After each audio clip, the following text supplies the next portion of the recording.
అందరికీ నమస్కారం. నేను మీ కావలి గ్రీష్మ. ఈరోజు ఆంధ్ర రాష్ట్రంలోని ఒక బ్లాక్ డే. నిన్న బాబాసాహెబ్ అంబేద్కర్ గారి స్టాచ్యూని వైసీపీ మూకలు నిప్పు పెట్టడం జరిగింది. తాడేపల్లి ప్యాలెస్లో నుంచి వచ్చిన ఇన్స్ట్రక్షన్స్ మేరకు జగన్ రెడ్డి ఏదైతే ఆదేశాలు ఉన్నాయో దాన్ని బట్టి అంబేద్కర్ గారి విగ్రహం తగలబెట్టేశారు. దళిత ద్రోహి జగన్మోహన్ రెడ్డి అని చెప్పడానికి ఇంతకన్నా నిదర్శనం ఇంకోటి లేదు.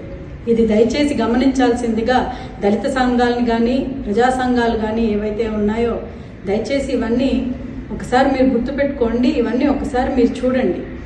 తన స్వార్థమైన రాజకీయం కోసం దళితుల్ని ఎంత వాడుకుని వాళ్ళ ఓట్ల బ్యాంక్ ఎలాగ సంపాదించుకొని ఇప్పుడు దళితులకి ఆరాధ్య దైవంగా ఉన్న అంబేద్కర్ గారి విగ్రహాన్ని తగలబెట్టాడనంటే ఎంత నీచుడో మీకే అర్థమవుతుంది. ఈ రోజు నర్సీపట్నం బయలుదేరాడు కాలేజీలు చూడటానికి. కోర్టు చెప్పిన తర్వాత కూడా పీపీపీ పద్ధతిలోని మెడికల్ కాలేజెస్ కట్టడం ఎలాంటి తప్పు కాదు అని కోర్టు చెప్పిన తర్వాత కూడా ఈయన ఎందుకు బయలుదేరాడో అర్థం కావటం లేదు. ప్రజలకి మంచి చేద్దామనని ఎన్డీఏ కూటమి ప్రభుత్వం ఏదైతే నిర్ణయించుకుందో ప్రశాంతంగా పరిపాలన చేద్దామని ఎన్డీఏ ప్రభుత్వం ఎప్పుడైతే ముందుకొచ్చిందో జీర్ణించుకోలేని జగన్మోహన్ రెడ్డి ఈ రోజు ఇంత కుట్రపూరితమైన రాజకీయాల కోసం ఇలాంటి విద్వేష చర్యలు చేసే డ్రామా రాజకీయాలు మళ్ళీ మొదలుపెట్టాడు. ప్రజలు అప్రమత్తంగా ఉండండి.